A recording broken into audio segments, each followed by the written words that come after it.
Assalamualaikum warahmatullahi wabarakatuh. Pelajaran penting yang mungkin jarang kita sadari dari peristiwa Sumpah Pemuda adalah bahwa para pemuda masa itu sesungguhnya telah berhasil membentuk jalan sejarah untuk menghadapi ketidakadilan. Masa itu adalah kolonialisme. Jalan sejarah yang dimaksud adalah kesadaran dan keyakinan bahwa kemerdekaan sejati akan dapat dicapai ketika yang berbeda asal-usul, berbeda latar belakang, bersedia dan sanggup bersatu dalam tujuan. Bersatu dalam tujuan, itulah esensi Sumpah Pemuda.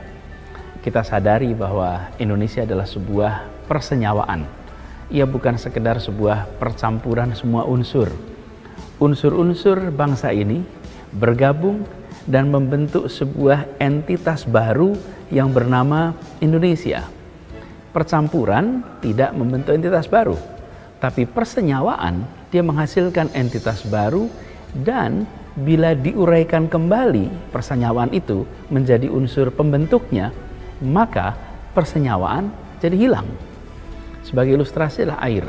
Air itu adalah hasil persenyawaan antara hidrogen dan oksigen. Air berbeda dengan hidrogen, dan air juga bukan oksigen.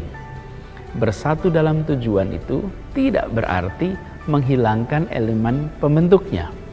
Jadi, yang Minang tetap Minang, yang Sunda tetap Sunda, yang Bugis tetap Bugis, tidak ada perubahan. Tapi melalui persenyawaan, maka semua unsur itu membentuk entitas baru yang kita sama-sama kenal sebagai Indonesia. Nah, selama ini yang sering terjadi adalah pada saat kita membaca Indonesia, kita melihat Indonesia, kita justru fokus bahkan menonjolkan unsur-unsur pembentuknya. Sesungguhnya kita perlu lebih fokus pada keindonesiaannya. Sama seperti suami, istri, dan anak dalam keluarga. Kalau bicara tentang keluarga, tidak berarti masing-masing keunikan unsurnya hilang. Namun, kalau melihat dari sudut pandang kepentingan berbeda dan melupakan bersatunya tujuan berkeluarga, maka sebenarnya yang telah terjadi adalah tercerai-berai ikatannya meskipun masih tinggal dalam satu atap. Keluarga ini adalah contoh yang lebih sederhana tentang sebuah entitas yang disatukan oleh tujuan. Karena tujuan itulah yang berbeda memilih untuk bersatu.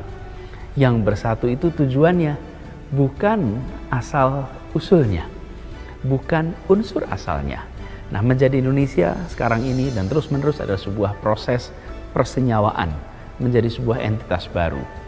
Bina Ika, Tunggal Ika, Tanhana Dharma Mangra. Yang berbeda-beda itu, satu itu, tak ada pengabdian yang mendua. Dan kini kita tuliskan sebagai Bhinneka Tunggal Ika. Berbeda-beda itu yang menyatu itu. Kata terpenting dalam kalimat Bhinneka Tunggal Ika adalah tunggal. Bahkan ditegaskan dengan kata ika. Diksi bahasa Sanskerta yang dalam bahasa Jawa ini setara dengan istilah iki, iku, kui. Pesan kuncinya adalah menjadi tunggal, menyatu sebagai persenyawaan. Karena itu aneh jika kita membaca Indonesia justru dengan menekankan Bhinneka, karena itu sama dengan membahas hasil persenyawaan dengan menekankan unsur pembentuknya. Apalagi kita sadar bahwa unsur itu menyatu bukan karena asal-usul, tapi menyatu karena tujuan. Nah, kebinekaan perlu dirayakan sebagai bentuk syukur kita atas anugerah Allah Tuhan Yang Maha Kuasa. Akan tetapi, yang utama terus diupayakan adalah persatuan yang diikhtiarkan oleh manusia. Lewat apa? Menghadirkan keadilan sosial. Karena persatuanlah yang bisa membuat kebinekaan jadi terasa indah. Kemudian apa yang menjadikan semua unsur-unsur yang ada di bangsa ini memilih untuk menjalani proses persenyawaan ini? Mengapa memilih untuk menjadi Indonesia? Mengapa membentuk Tunggal Ika?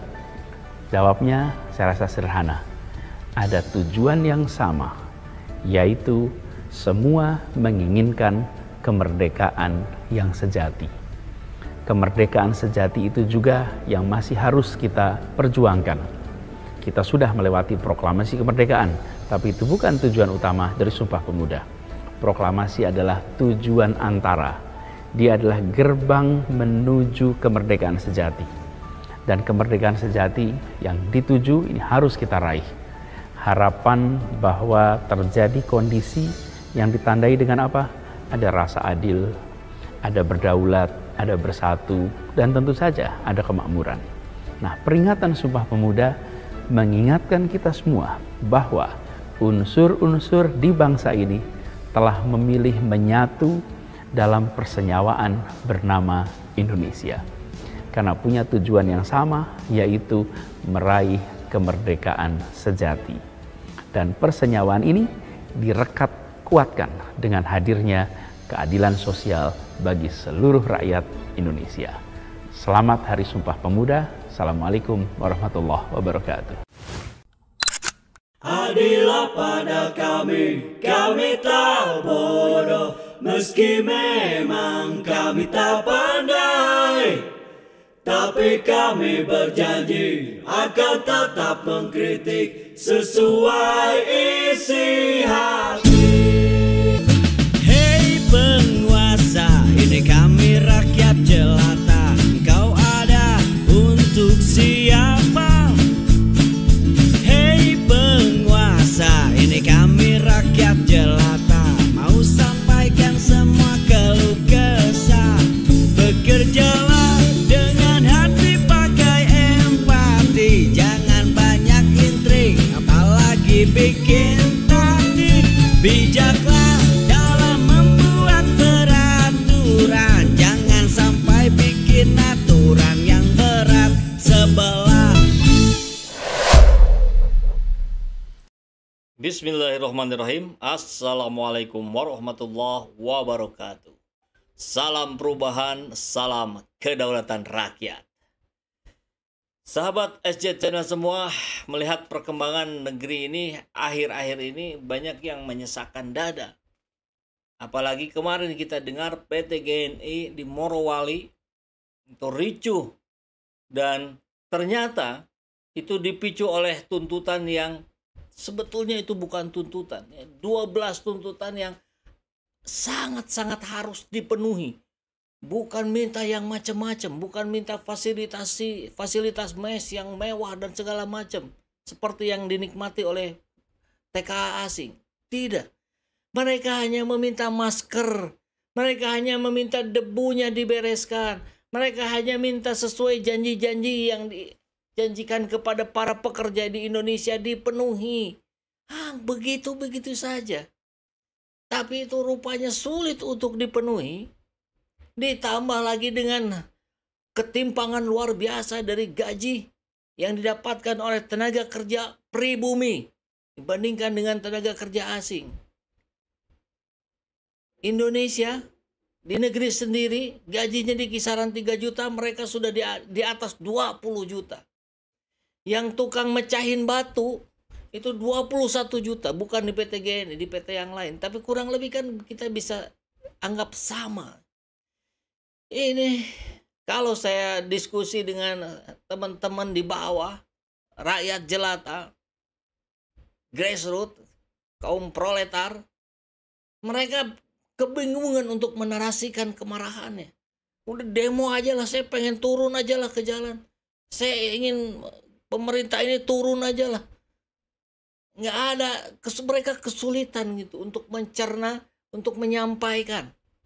Jadi tentu kita harus mendompleng pada para tokoh yang terus bersuara untuk atas nama rakyat. Kita lihat, tentu ini menjadi pertanyaan juga kawan-kawan saya di bawah. Boleh nggak sih marah ke negara?